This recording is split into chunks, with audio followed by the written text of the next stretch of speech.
Hello friends, जय हिंद। आज हम जानने का प्रयास करेंगे शून्य आधार बजट क्या है।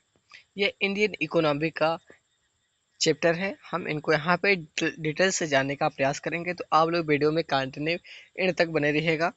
यह काफ़ी शानदार होने वाली है। अगर चैनल पर नए हैं तो चैनल सब्सक्राइब करना ना भूलिएगा। अपने दोस्तों को ज़्यादा से ज़्यादा शेयर करेगा। अगर आपको वीडियो पसंद आते हैं तो वीडियो को लाइक करिएगा और कमेंट में आपका जो भी क्यूरी हो वह कमेंट कर दीजिएगा।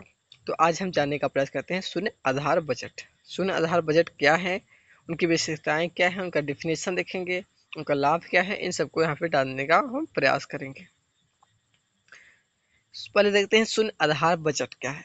तो शून्य आधार बजट ऐसी नियोजन एवं बजट प्रक्रिया है जिसमें यह अपेक्षा की जाती है कि प्रत्येक प्रबंधक को शून्य आधार से अपनी संपूर्ण बजट मांग को विस्तार पूर्वक न्यायसंगत ठहराना पड़ता है एवं वह मांग किए गए धन को क्यों व्यय करेगा, उसके औचित्य को भी सिद्ध करने का भार प्रत्येक प्रबंधक पर डाल दिया जाता है। इस दृष्टिकोण से कि सभी क्रियाएं निर्णय संकुल में विश्लेषित की जाती है, जिनका व्यवस्थित विश्लेषण द्वारा मूल्यांकन किया जाता है तथा उन्हें महत्व के अनुसार क्रमबद्ध किया जाता है। यानी जो शून्य आधार बजट है एक नियोजन ऐसी नियोजन या बजट प्रक्रिया है जिसमें क्या होती है, अपेक्षा की जाती है कि प्रत्येक प्रबंधक को अपने शून्य आधार पर अपने जो पूर्ण बजट मांग है उसका क्या है, न्यायसंगत विस्तार पूर्वक उसको ठहराना पड़ता है। वह धन को क्यों व्यय करेगा, इसके औचित्य को भी उसको सिद्ध करना होता है। हमारी होती है शून्य आधार बजट होती है। इसका डिफिनेशन देख लेते हैं। तो पीटर ए पेर के शब्दों में कहें कि यह एक परिचालन नियोजन एवं बजट प्रक्रिया है जिसमें प्रत्येक प्रबंधक को अपनी संपूर्ण बजट मांगों का प्रारंभ से विस्तार में औचित्य सिद्ध करना होता है। प्रत्येक प्रबंधक ये बतलाता है कि वो आखिर कोई धनराशि क्यों खर्च करे। इन विचारधारा के अनुसार सभी क्रियाएं निर्णय पैकेज में अभिव्यक्त की जाती है जिन्हें महत्व के अनुसार क्रम स्थान देकर सुव्यवस्थित विश्लेषण द्वारा मूल्यांकित किया जाएगा। दूसरा है डेविड लिंजन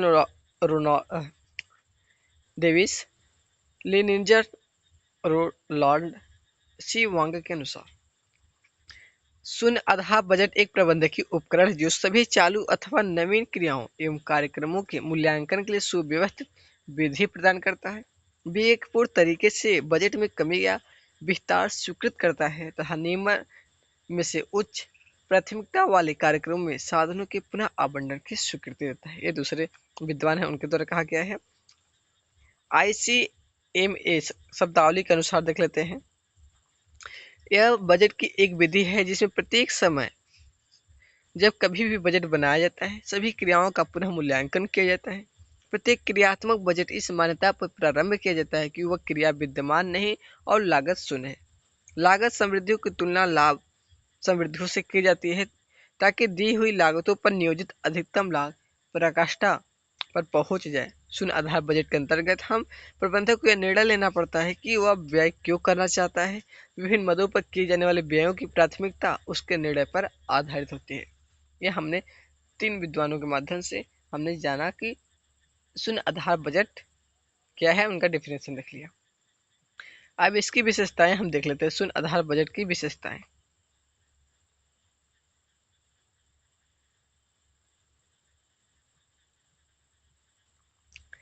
जैसे पहला है, प्रबंधक को किसी भी प्रकार के बजट आवंटन के लिए उसका औचित्य सिद्ध करना होता है कि उसे यह राशि क्यों चाहिए। ऐसा उसके विभाग में पूर्व में व्यय की गई राशि को ध्यान में रखे बिना नए सिरे से करना होता है। दूसरा है, ये पहला हो गया। दूसरा, विकल्पों की छानबीन की जाती है। तीसरा आता है, निर्णय प्रक्रिया में सभी स्तर के प्रबंधक इसमें भाग लेते हैं। चौथा इसमें आता है, चयन लागत लाभ विश्लेषण के आधार पर किया जाता है। और पांचवा है, व्यक्तिगत इकाइयों के उद्देश्यों को संस्था के उद्देश्यों से जोड़ा जाता है। यह 5 लिख लिए। छठवां इसमें है, इसमें प्राथमिकताओं के आधार पर तुरंत समायोजन किए जाते हैं यदि बजट अवधि में कमी करने की आवश्यकता हो। तो यहाँ पे 6 हो गया।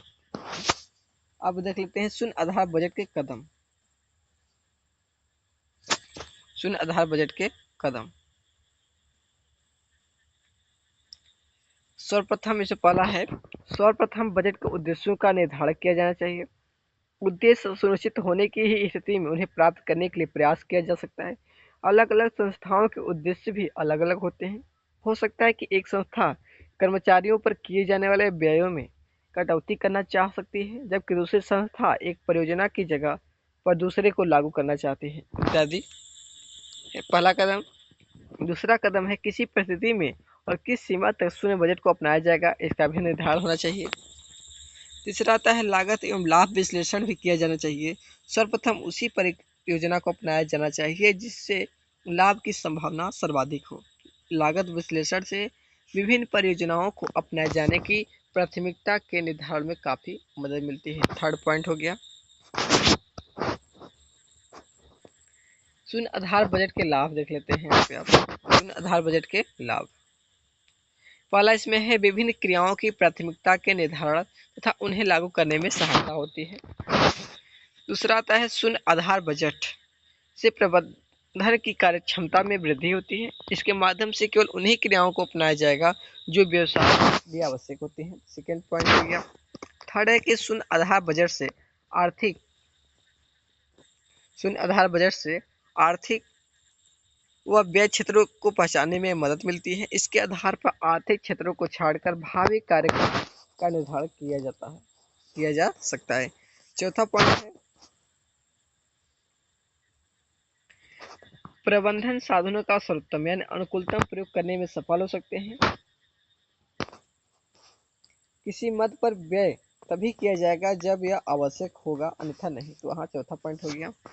पांचवा यहाँ पे है, शून्य आधार बजट उन क्षेत्रों के लिए उपयुक्त होता है जिनका उत्पादन से संबंधित नहीं हो। इस विधि से व्यवसाय की प्रत्येक क्रिया की प्राथमिकता के निर्धारण में सहायता मिलती है।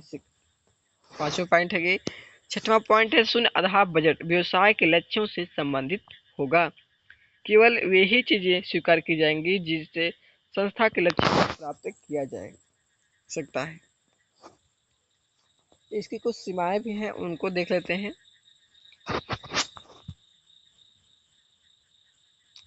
शून्य आधार बजट का सफल क्रियान्वयन तभी किया जा सकता है जबकि उच्च प्रबंधक वर्ग का खुले दिल से सहयोग प्राप्त हो। पहला पॉइंट हो गया, जिन संस्थानों के साधन सीमित होते हैं उनके लिए इस प्रणाली को लागू करना संभव नहीं होता है। इस प्रणाली की सबसे बड़ी समस्या निर्णय पैकेज के निर्धारण एवं क्रम स्थान प्रदान करने की है। यह क्रम कौन प्रदान करेगा, कैसे प्रदान करेगा तथा किस सीमा तक क्रियान्वयन होगा आदि कुछ जटिल समस्याएं इसमें होती है। तो फ्रेंड्स, आज के लिए इतना ही। फिर मिलते हैं नेक्स्ट वीडियो में हम कुछ नए टॉपिक के साथ अगले वीडियो में मिलेंगे। अगर चैनल पर नए हैं तो सब्सक्राइब करिएगा, अपने दोस्तों को ज़्यादा से ज़्यादा शेयर करिएगा और कमेंट में आप लोग बताइए कि आप लोग को वीडियो कैसा लगा। आपका कुछ वीडियो को तो कमेंट कर दीजिएगा। अगर आपको वीडियो पसंद आई होगी तो वीडियो को ज़्यादा से ज़्यादा लाइक करिएगा, अपने दोस्तों को ज़्यादा से ज़्यादा शेयर करिएगा। Okay, thanks. फिर मिलते हैं नेक्स्ट वीडियो में।